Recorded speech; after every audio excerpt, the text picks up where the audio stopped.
Hi, everyone. Happy New Year. Welcome to 23rd Mind TV. We're back after a while. Hi, Hi, Carl. How are you? How are you fine, doing thank you. upstairs? Yes, that's right. I am cozy and snug in my upstairs office. And I'm cozy and snug in my downstairs office. So that's great. So yeah, we've had a lot going on. Basically, I look back in the last 23rd Mind TV episode that we did. It was basically just after we got the puppy. So basically, I think we were tired. We weren't doing extra things for a while because we weren't sleeping a lot when we had the puppy. But now the puppy's a year and a half years old and she's sleeping regularly. And we're getting back to all the things that we love to do like 23rd Mind TV. We had a big 2023 and we're looking forward to 2024 and we're going to talk about all that's been happening.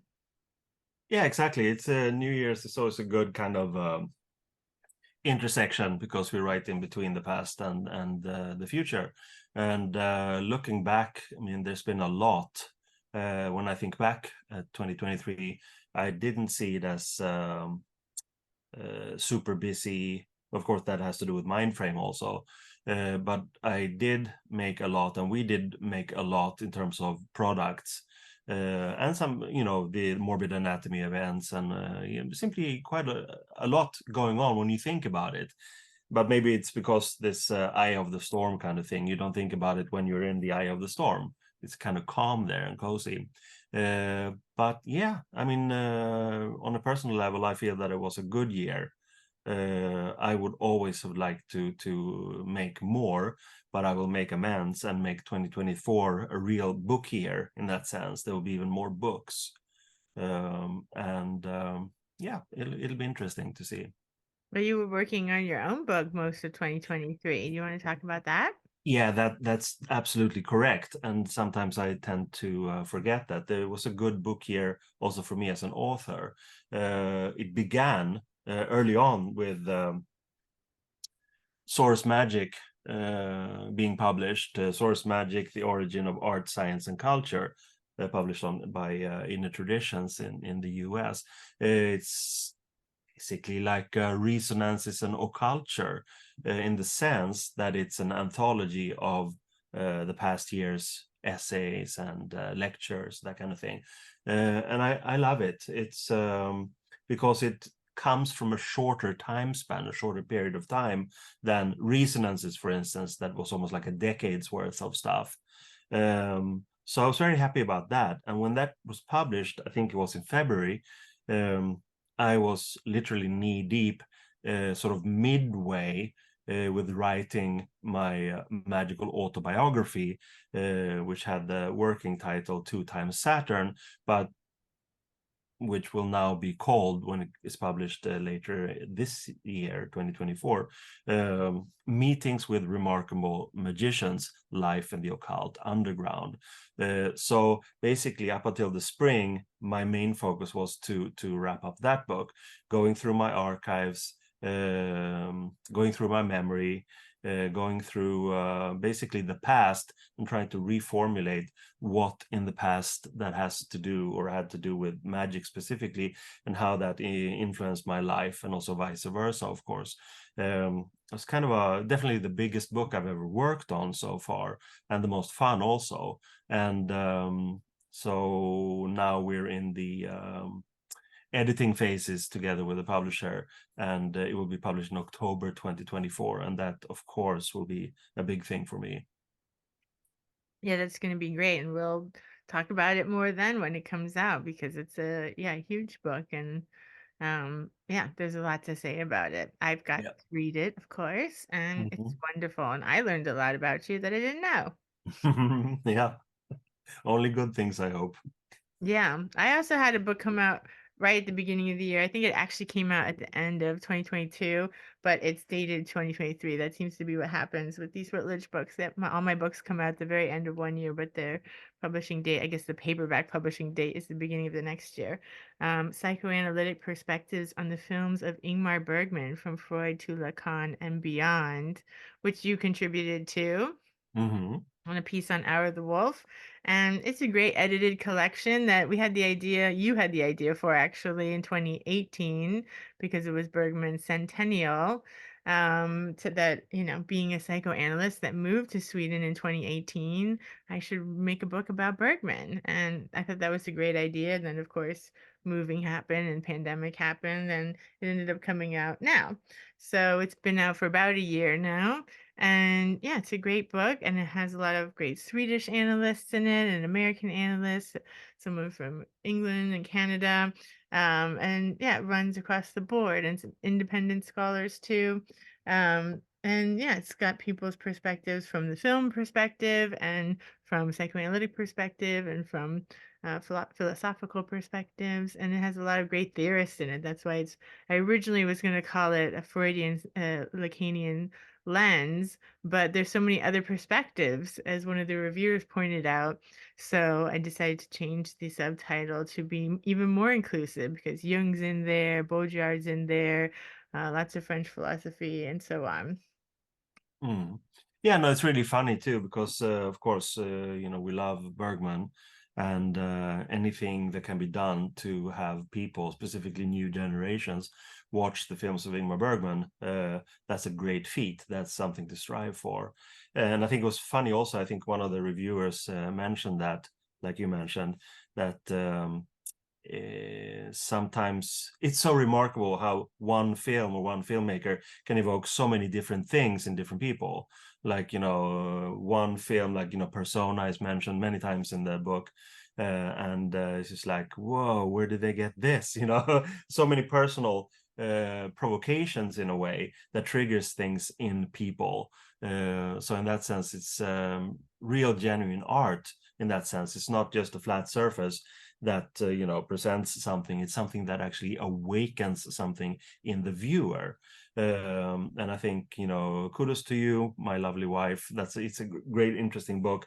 And I can only say that people should watch the films of Ingmar Bergman. That's very, very important.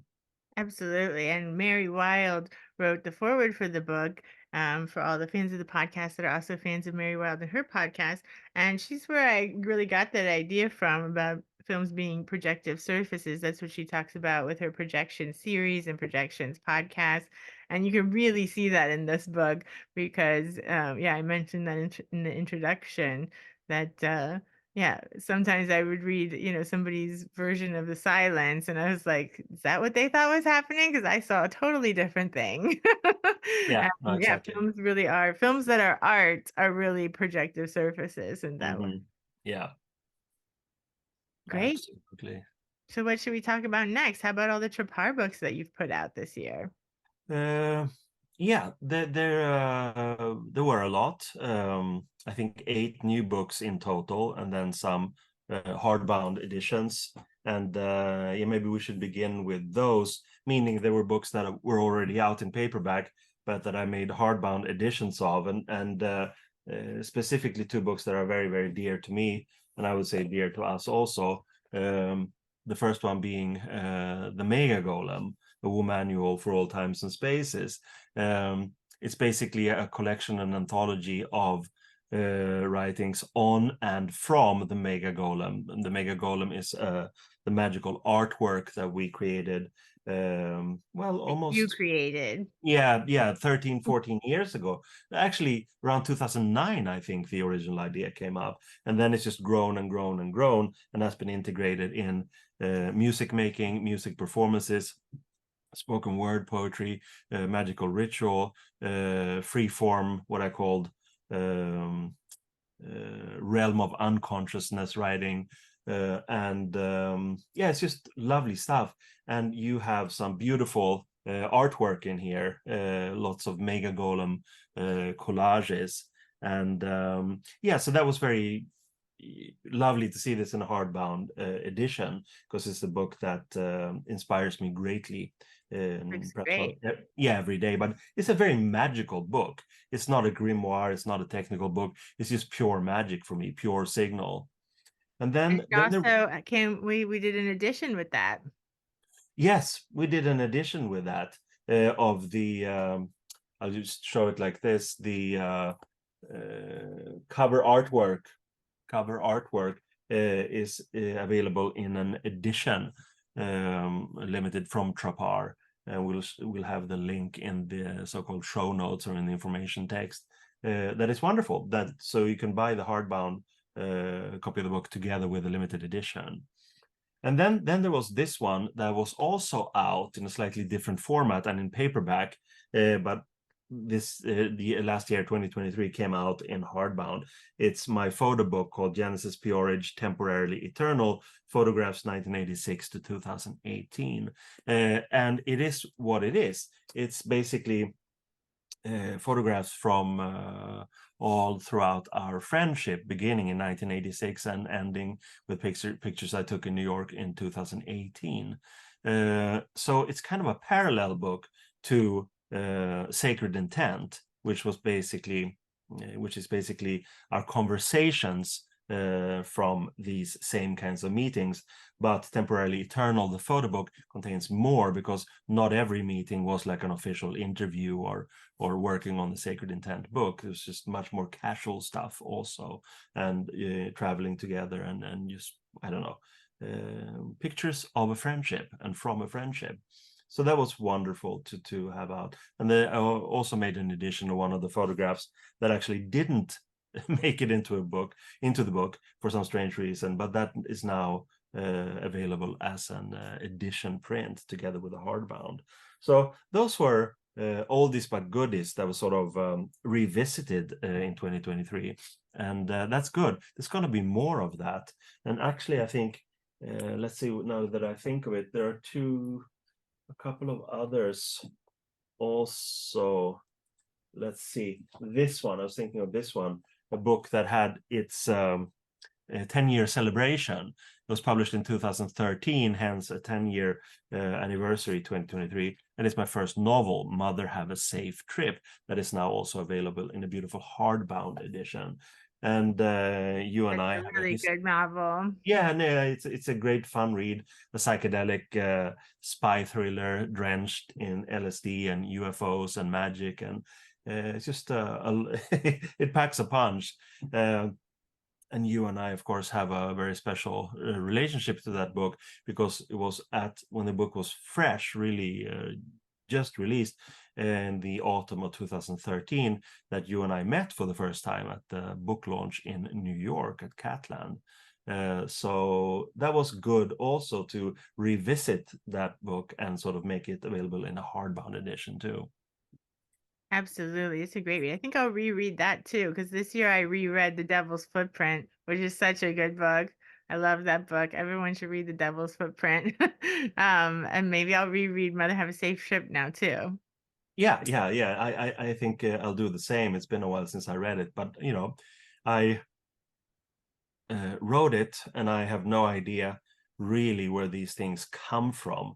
I guess it's just unconsciousness or the unconscious, and let it roam free and let it surface in a way, and then formulate that in a good attention grabbing language.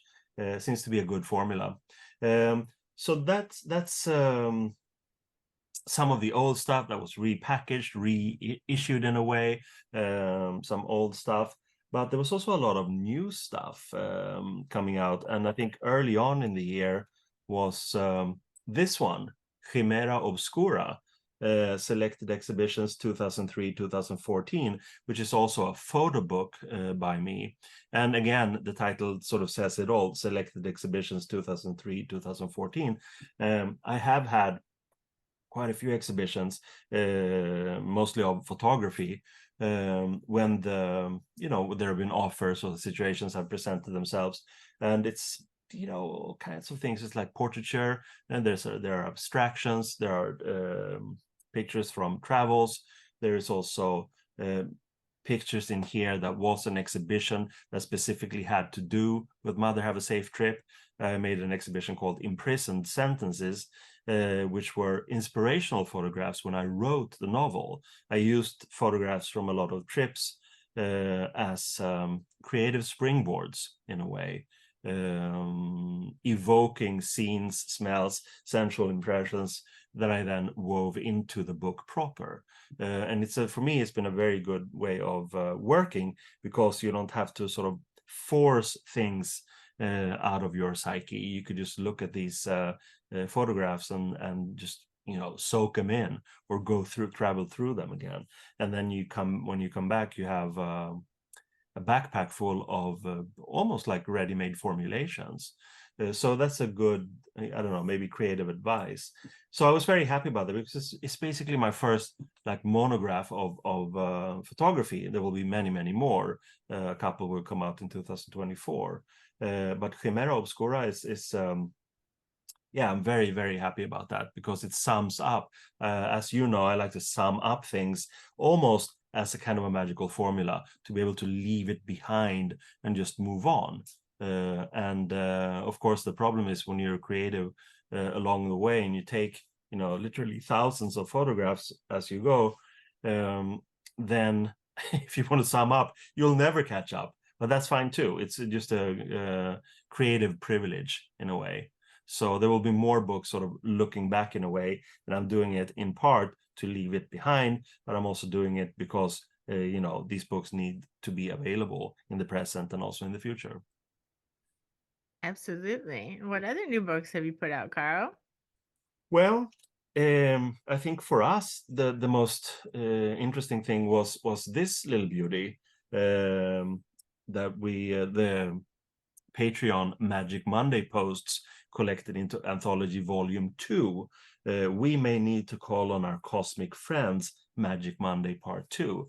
And if there are people who are unaware of what it is basically every Monday on the Patreon that you and I have together, we have a section or a chapter almost called Magic Monday, where we write about our magical practice and impressions, expressions, techniques, ideas, theories, but mostly practice. And then once a year, we anthologize these Patreon posts in book form. The first one was simply called It's Magic Monday Every Day of the Week. And now this new one is called We May Need to Call on Our Cosmic Friends. And it's a massive volume, beautiful 4-color printing, and very, very, very substantial stuff, filled with artwork, filled with text. It's just, if I was not me and unaware of these things, and I found this book, then I would want to be me. I like it very much, and rumor has it that Volume 3 will be out very, very soon. So that will be even more fun, even greater. So it's interesting also because this sort of incremental wisdom that you can get from social media it can be very inspiring in the moment, but it also inherently evanescent, because then you're fragmented by something else. So in order to, amass and collect and make it potent in a different way, it's a great thing to make books out of social media material. And I feel very happy about this series. It will be fantastic, because we do so much that we have a tendency to forget what we do. Yeah, it's I really do fun to anyway. put those books together because Yeah, you get to go through the year and see like what we did. And I remember putting the last one together, you could see how we were like doing magic to get the house that we moved into, but we didn't even realize it, like how we exactly. all these trips and going to different parts of Sweden. And we were like planting seeds that we didn't even know we were planting, which is the fun thing when you've been doing magic a long time. You like work on it when you don't even realize you're working on it. I love the unconscious. Mm. No, exactly. And I think also from the point of view of magical anthropology or culture or whatever you want to call it, it's valuable for people to watch this as something that is not compartmentalized into a specific time and place as a kind of a hobby or something. It's completely immersive. It is our life. It's not part of our life. We are part of it, rather. And we also passionately want to share what we do in honesty and for the sake of inspiration. And beyond that, possibly, it could be good to inspire people to actually do something similar, not to mimic or emulate, but just to be inspired and go through life with the same kind of passionate determination that is possible to stay within the realm of your own integrity and just be a more fulfilled person. And leaving traces like this behind, I think is very valuable, because it's something that is not like, shoved down people's throats. It's a book that they buy, and then at their own pace just look through it. And it's not a book that's designed to go, you have to begin page 1 and end at the last page. It's chapters, weekly missives, in a way, that has to do with many different things. So you could, I don't know, I would say read it like a poetry book in a way. Just pick a poem, pick 1 week's missive, and hopefully be inspired by that. Whether it's about magical technology, magical theory, practice, art, stuff that we've done. It's just, I think it's a very vibrant process, and I hope that rubs off on other people. Yeah, it could even be fun. People could use like bibliomancy, like Yeah. what might be useful for me today, and then like see what page opens and see what's on that page and see what they read. Because like you said, it's not something you have to start at the beginning and go to the end. It's not like a initiation process where you're getting like initiated into a magical order where you have to memorize things and stuff like that. It's just basically like we both done a lot of different things and we just like talk about how we end up using it in our day-to-day life, whether it's like what we're thinking about or like something seasonal that's happening or some sort of holiday or some sort of deity or some sort of like reading tarot cards or astrological events or whatever, Hmm. making Yeah. art or cut ups. There's so many different ways that magic is happening all the time. And like Hmm. it's a lifestyle, it's a worldview, it's a being part, it's an animist worldview really, and being part of nature and just yeah being a more fulfilled human. Absolutely. And also, it's so immersive that even as we speak right now, it's actually part of a Magic Monday post Right, this will in, be in a future one. in audio form. So what we're talking about now, right now, will actually be in a coming volume of a Magic Monday book. It'll So, be and when probably that book, Magic Monday 4, I guess. or 5 even, we're lagging behind a little bit. We'll see. Yeah, Uh, I'm not sure how many years we've been doing it now. This might be Magic Monday 5. Maybe yeah, we we'll passed see. 4 years. I don't know. We We'll shall find see. out. But anyway, when you, dear reader, read that book and read what we're saying right now, then we can also do that, and then we can go back and say that, well, way back in 2024, January 1st, we were talking about this, because by then, time will have moved on and beyond. Maybe we'll be in 2025 by then. I think so. I will edit together. It's my job to edit together these posts into the book form or into the posts collected so that you could put it into book form. But I've been not doing it because I've been trying to give you a chance to put together all these other books that you have on your table already because you tend to take on a lot of projects, Carl. Yeah, why is that? You're the shrink. I'm just You're obsessive. oh, well, I am, and happily so. And I love my neurosis. It's good for me, but contained within the perimeters of creativity. And I have been doing a lot of, in no specific order here. I should probably pick out some books and show. Um, Dagfjärilar. This is a book in Swedish that I wrote. Actually, while we were still in Stockholm, I wrote a piece every day during the pandemic summer, I think it was. But then it turned out to be almost like a diary, collected thoughts and aphorisms that sort of gives the impression of spanning a year, but it's actually a summer in a way. And it's in Swedish, so maybe little bit limited for most people who listen to this and watch this. But I'm very happy with it because, again, I tend to be very diligent and do things very, very regularly. But as you know, also, I like to stop once in a while and just collect things and have a look at it from a bird's eye perspective, and then also share it. And that's exactly the example of this one, Dagfjärilar. And then there were the other books that were very interesting. And the first one I think that came out, that was by someone else on Trapar, was Advat's wonderful book Spiral of Objects. It's a remarkable book. It's a novel. It's, I would call it like an experimental novel in a way, not perhaps not so much formally, but the way it is, yeah, the way it is structured, and also what it's about. It's about I shouldn't spoil too much, but it's about some people who are involved with hanging out with and interacting with dolls, and not necessarily little toy house dolls, but rather big dolls that you usually associate with creatures created for sexual comfort or sexual challenge in a way. It's a kind of psychedelic thriller in a way, or a thrilling psychological story. Can be many different things. I liked it when I got the manuscript because it was unlike something that I had ever read before.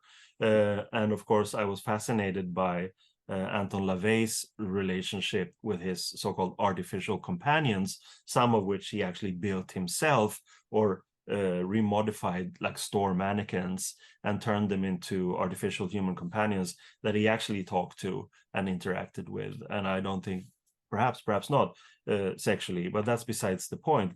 He made real sort of Galatea inanimate people come alive by social interaction of different kinds.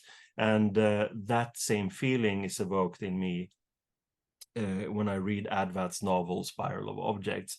It's what would you say? It's kind of undefinable. I love this book. I think exactly what you said. It's unlike anything else I've ever read. The only thing that it comes close to, it reminded me of, is like the first time I read Queer by William Burroughs. And that's why I said this is going to be like a cult underground classic, just like Queer turned out to be, because it's like a whole scene of like doll kink and doll world. And, not only, dolls as artificial human companions, like the ones you can buy, like that are made to be like sex dolls, but also like people that bind themselves and make themselves kind of living dolls, where they like bind themselves with things that they can't move so much. And yeah, it's just like a whole different like array of a spectrum of different like ways to be a doll, a way for dolls to be kind of more human, or for humans to be more artificial.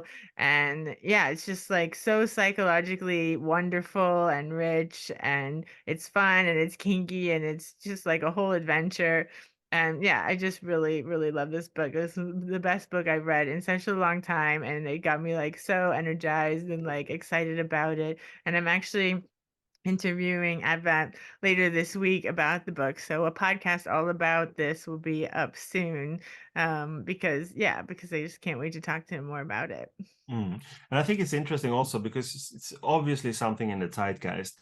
And I'm thinking of Advat's novel as a kind of a dark side companion of the Barbie movie in a way. Yeah, Because love that. that's all surface, but even though it's surface and sort of pastel and sort of politically correct, feminist, whatever, it was a fun film, I have to say. I enjoyed it greatly, but that's the surface level. But for all the millions, hundreds of millions of girls who've played with Barbies, it's not always the fairy tale games. I No. know of some women who've treated their Barbies really harshly and for psychological reasons. So they kind of objects, totemistic objects that can also be magical objects, like little fetishes that can act out, enact, and reenact things that you either want to get rid of or achieve. So it's this thing with dolls is just something that I think is stems from very, very early on in the human psyche. The externalization and symbolization of something, a process that will take you towards the desired in a way. And Advat, Spiral of Objects, is like underneath the surface of contemporary times, grimy urban life, with all its challenges and all its sort of I don't know, call it like pharmaceutical lifestyles in a way, and those kinds of interactions. And it really, as you say, there's a thin crust or a thin line between who's a doll and who's a human being, Yeah, you you know. can't tell sometimes when you Yeah, read the book. exactly. It's really interesting, Yeah, and who the narrator is and what their involvement is yeah. sometimes. It's super interesting the way I bet wrote it. It's really Mhm. engaging. I read it in a couple of days and then I read it again in a couple of days. It's really, Yeah, it's and a very good book. yeah, it's a really good book, and I'm so excited about it. Mm. And I think also, like you said, it's like so for this generation because just like when Burroughs Queer came out, like, it wasn't like a lot of people, I mean, of course, a lot of people were queer, but it wasn't like so much in the popular mainstream culture. And then, Burroughs was talking about being a junkie and being queer and this whole like kind of underground lifestyle that he was living in Mexico and stuff. And I think that it's in the same way. It's like this kind of lifestyle is becoming more popular and more mainstream, where people, do have artificial human companions, and it's becoming more and more of a thing. Or people that grew up with the internet and grew up with, avatars and different kinds of, there's all this like doll fetish with like girls that look like dolls with big eyes and like pigtails and things like that, Sailor Moon or whatever. It's just like more and more of a thing. And I think it's just going to become more and more of a thing as time goes on. So this book is kind of like right at the ahead of its time, like curve for that, I think. And it's the first book that I've read like this. And yeah, just like kind of captures like the essence of like a generation, I think. Hmm. I agree. I agree. And then there was this beautiful book, which is currently our bestseller at Trapar. It's a book about Jim Morrison. It's called "This is the Strangest Life I've Ever Known: A Psychological Portrait of Jim Morrison" by Portuguese journalist and author Ana Leorne. It's also a really great book, which in a fairly condensed form takes you straight into sort of the psyche of Jim Morrison. And Anna Leone traces his career basically in the Doors, and also his emergence as a serious poet, and also the problems. And it's incredibly fascinating read, because most people who are interested in rock music, whatever, know the surface, the surface story of Jim Morrison and the Doors. And of course you've heard the Doors, huge band, huge impact. But the tragic story of the poet is usually not forgotten, but sort of pushed aside. Or if it's taken into account, it's like this sort of cliched kind of, Val Kilmer's portrait in the Oliver Stone movie. Anna Leone's book really goes to the real depths. That's my impression, and looks at the tragic story, but also his greatness in a way. He's trying to juggle these things and demands from the outside, and just basically wanting to be a poet. So it's this eternal battle for artists of keeping your integrity, but at the same time acknowledging the fact that you are also enjoying being a rock star in a way, perhaps at least in the beginning, when you're young and susceptible to those kinds of things. So this is the strangest life I've ever known: a psychological portrait of Jim Morrison. It's a very, very interesting read. You don't have to like Jim Morrison to enjoy the book. It's like a study in general of people of a certain kind, creativity that becomes overheated in a way, and then you try different things to sort of cool it down, and usually that ends up quite badly. Yeah, and uh, what happens to artists when they end up in these machines? Like a yeah, lot of that's right. people from my generation would think of Kurt Cobain in a similar way, right? It's like someone who's an artist who makes this band because it's just like they need to survive, it's like have to make their music or have to write their poetry, and then the big machine of pop culture eats them up, it spits them out. Absolutely. So that was a great book that came out towards the end of the year. These are And my two favorite books this year. I love these two books. yeah. I uh, know that I'm your biggest fan and Chapar's biggest fan, but really, I love these two books so much. And Anna, I've already interviewed for Rendering Unconscious. She's episode 272. If you want to that's hear good. more about the book. Yeah. And it's really fun talking to her. She's really great. And I can't wait to interview her about other things and just talk to her in general because she was just Hmm. fun to chat with.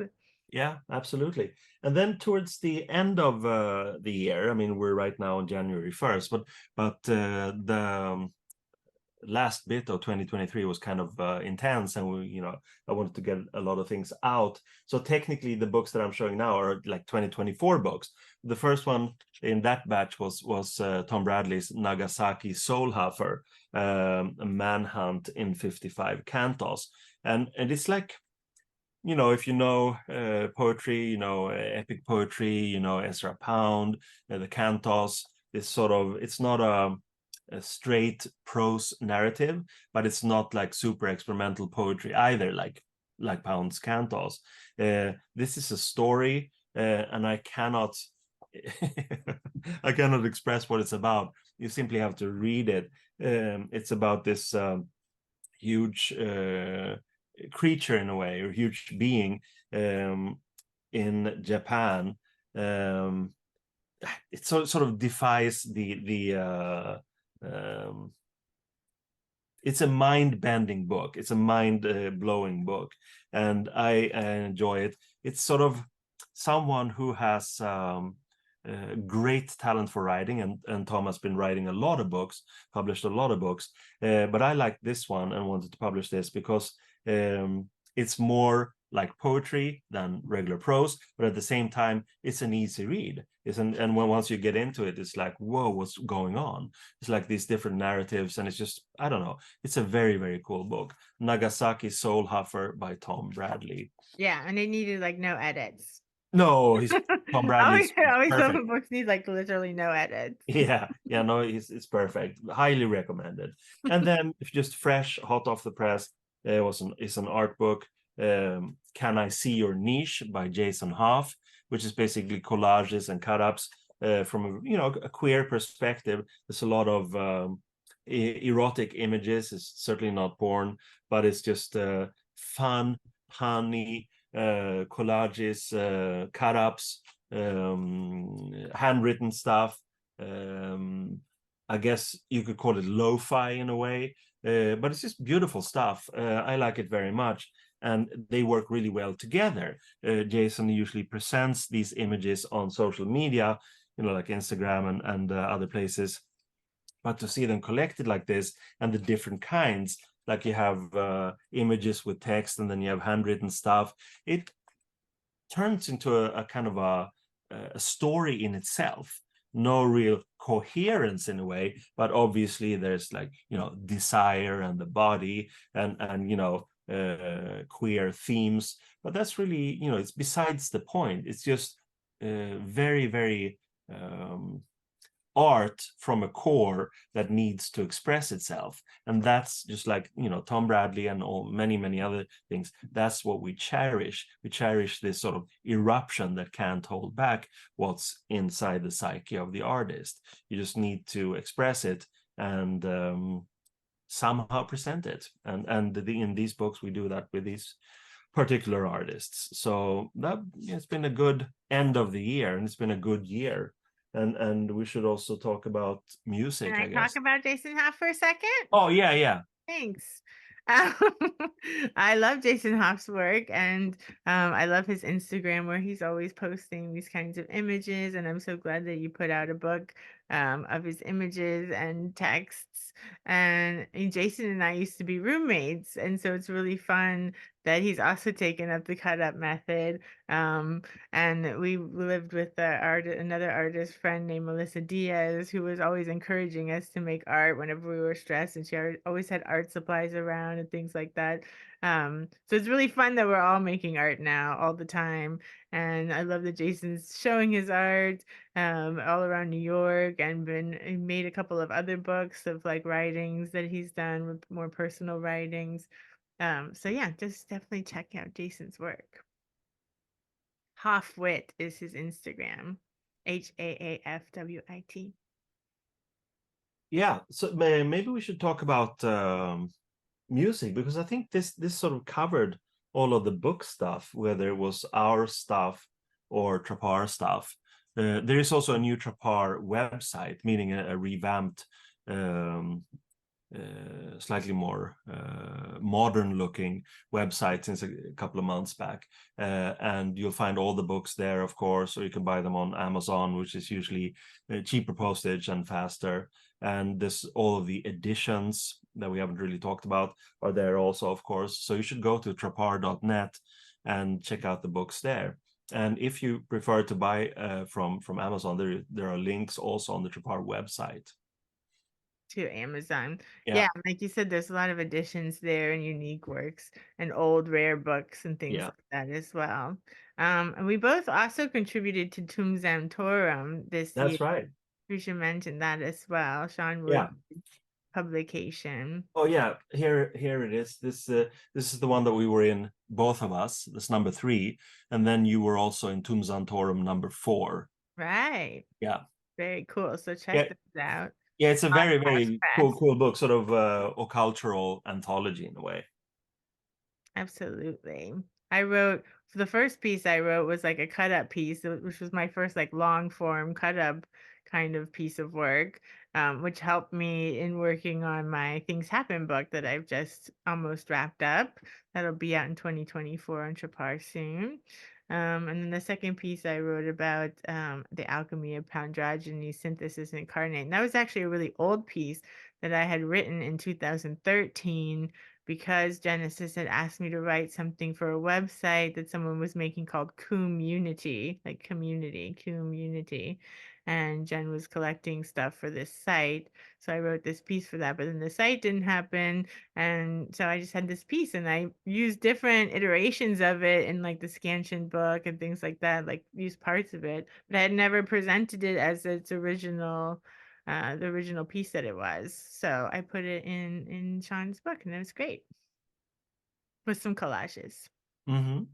I think also we should talk about music. You've made 8 albums this year together with Pete Murphy, the great British musician, and it's actually you're up to 15, I think, albums in total with Pete. And maybe you should talk a little bit about them. Yeah, since 2021, we have 15 albums, which is a lot, and it's really cool. And they're all super different and interesting. And I will record more stuff for Pete soon and send them out. But yeah, basically, as I've been working like on my book, Things Happen, which is my first kind of cut up novel that I just finished, in the William Burroughs style, cut up novel style. Um, I would record basically pieces of my cut ups and different cut ups that I'd make while I was creating the book or creating other collages and send them on to Pete. And then Pete puts them together in his magical musical way and has made so many different albums. And they're all very different and they're all very experimental. And a lot of them are up at Spotify now. So if you have Spotify, you can listen to us at Vanessa Sinclair and Pete Murphy on Spotify. And they're all up at Pete's Bandcamp as well.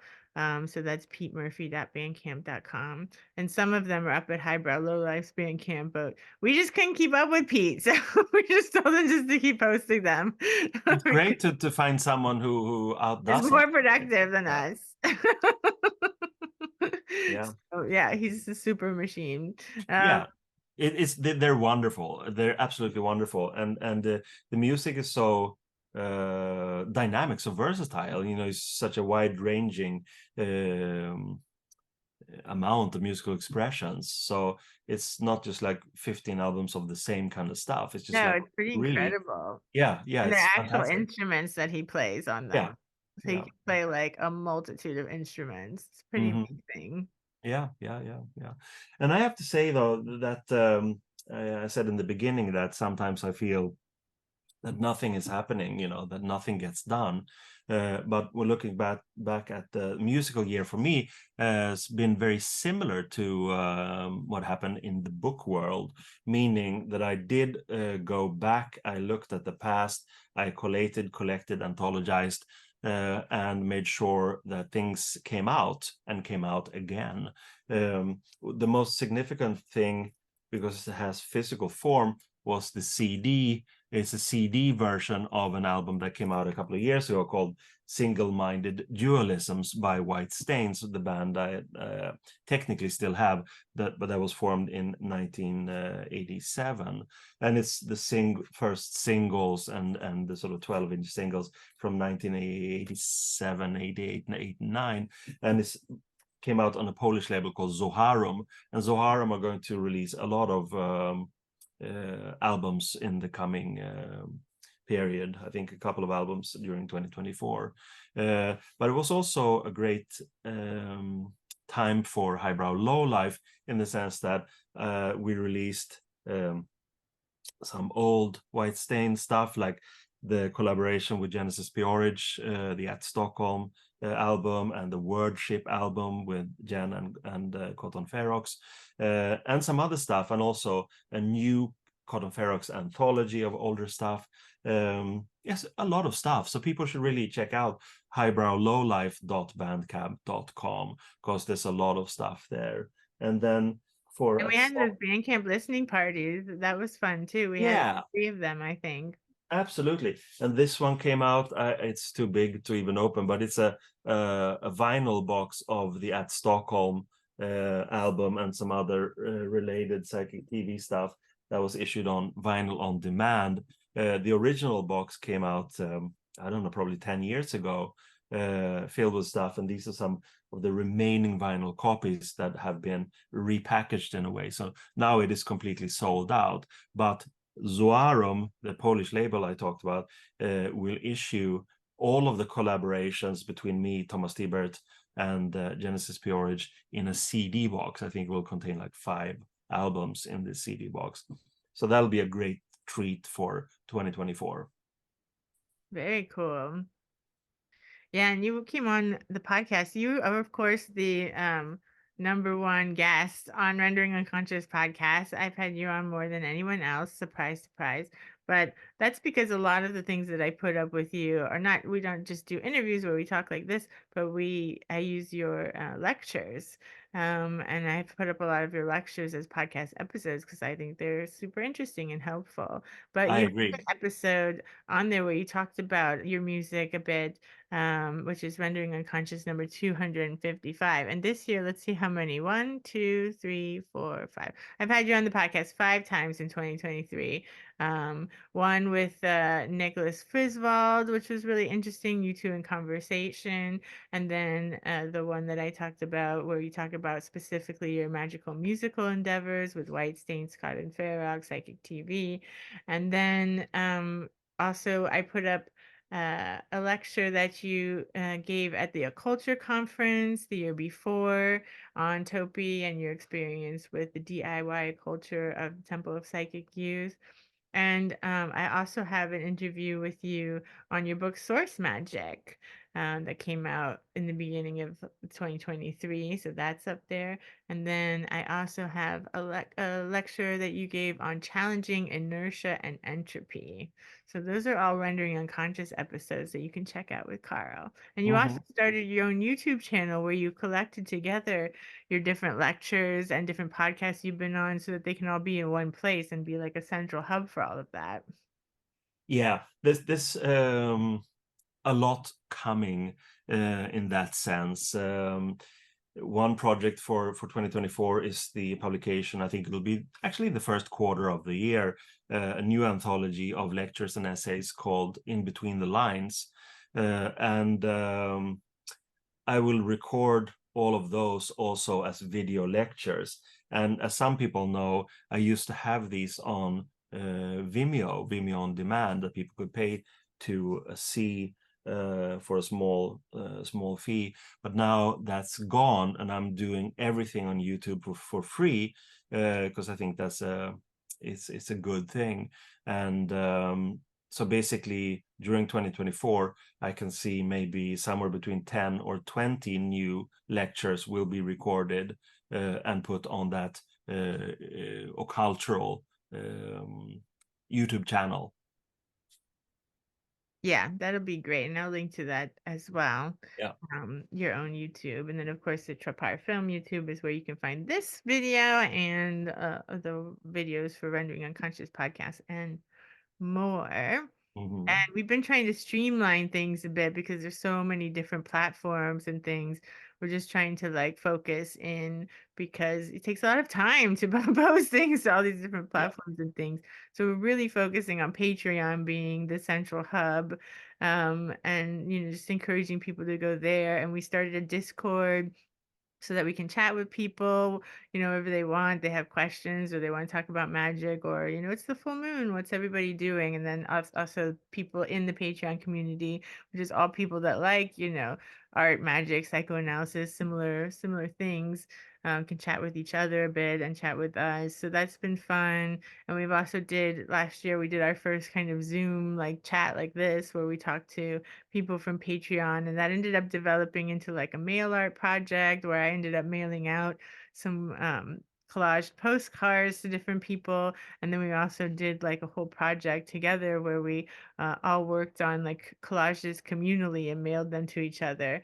And the final contributor has just added to the collages and is sending them to us now.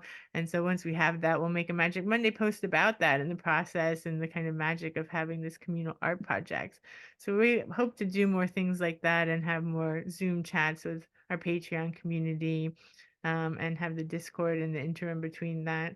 And especially with people that are in the 23rd mind level, Patreon, where we do these kind of magical rituals every month on the 23rd. We do them on our own and we can talk about them or talk about different themes that are going on. But I also think we're going to have more of these kind of Zoom chats with the Patreon community so we can talk to people even more than we already do.